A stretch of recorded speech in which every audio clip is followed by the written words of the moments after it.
Hello everybody, welcome to our Red Tara study and practice group. I hope everybody's doing well.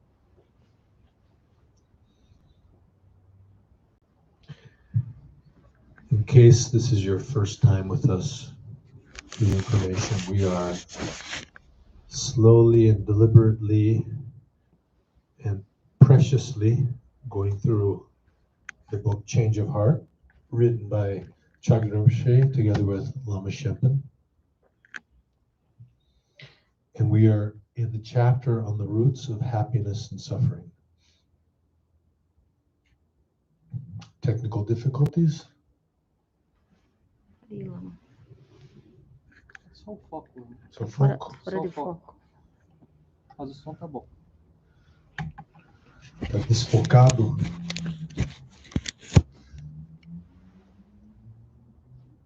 Quase.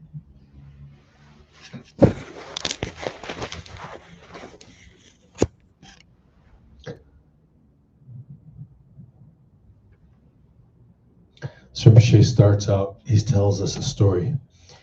I once knew an elderly monk who wore tattered clothes and was always hungry. In Tibet, if someone walks by your house, you invite him in and offer him food, because he's probably traveled a long way. At mealtime, this old monk could be found wandering by people's houses in the hope that they would give him something to eat.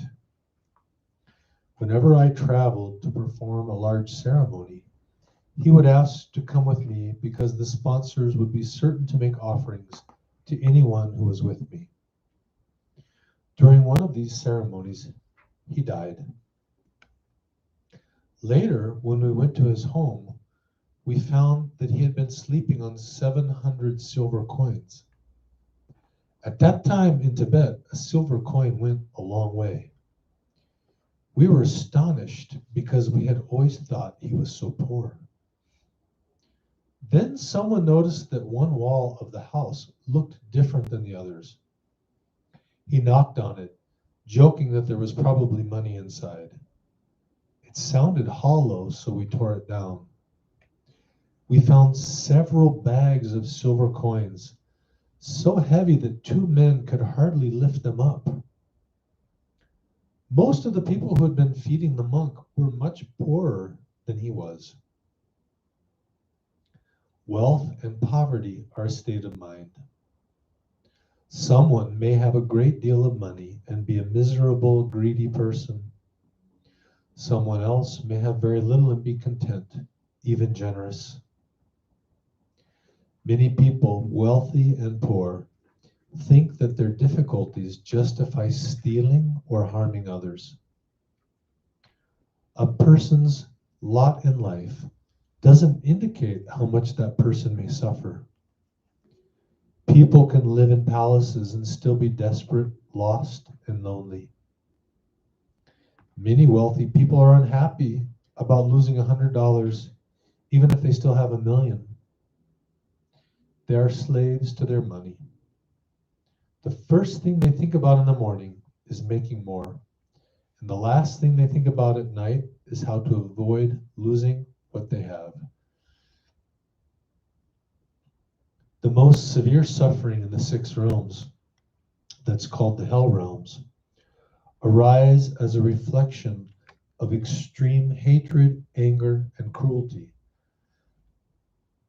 The increasingly unbearable heat of the 8 hot hells, cold of the 8 cold hells, and suffering of the neighboring hells creates unfathomable anguish. The bodies of hell realm beings are as sensitive as our eyeballs. They endure torture for eons before their karma is exhausted. And when they finally die, they're reborn in another realm. Listening to these teachings about hell causes us extreme discomfort. But just imagine what it's like for those suffering there.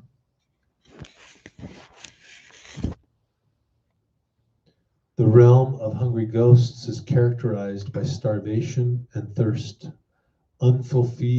unfulfilled needs and desires, Whereas we would quickly die without water, hungry ghosts live on with an aching need for food and drink that they cannot possibly fulfill because of the limitations of their bodies and environments. The cause of such extreme deprivation is greed and miserliness. The animal realm, a projection of ignorance and stupidity, is pervaded by the suffering of predation and domestication. Animals don't know from one second to the next whether they will become another being's meal. Many are beaten and tortured, used as the subjects of scientific experiments or as beasts of burden. Animals don't have the ability to transform the conditions that produce their suffering. Rebirth in the three higher realms results from virtuous actions mixed with mental poisons. Of the mixture of poisons that produce rebirth in the human realm, the most prominent is desire. Unable to get what we want or avoid what we do not, many of us have mental, physical, or emotional problems.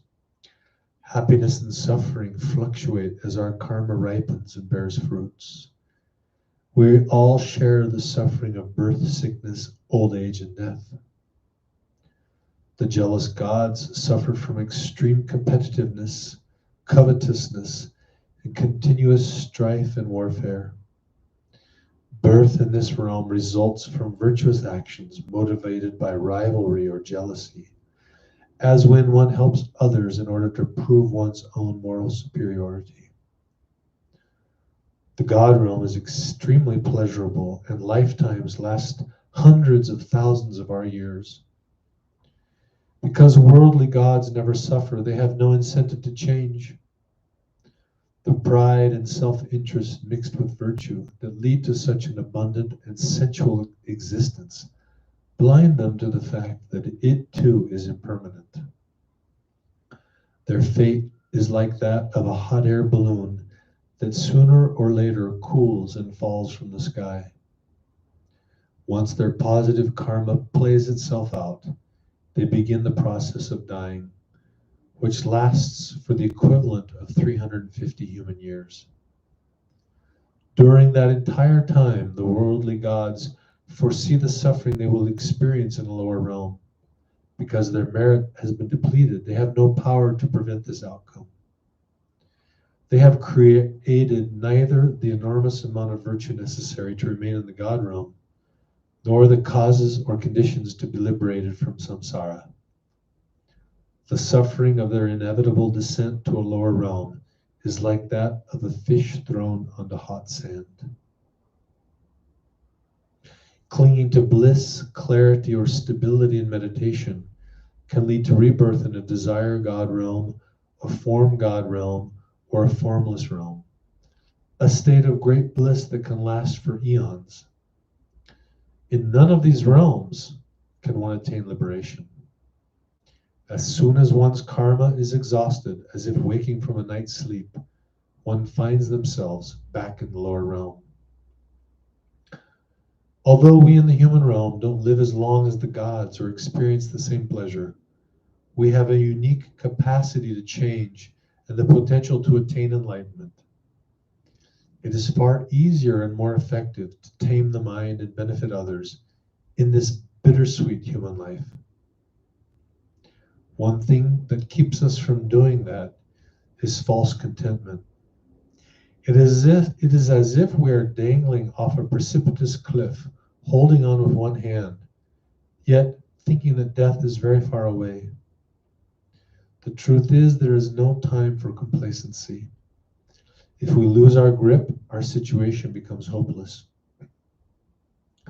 We have to understand our potential as well as the cause of our predicament.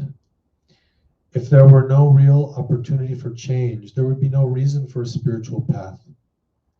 Our striving would be as futile as pressing sand to get sesame oil.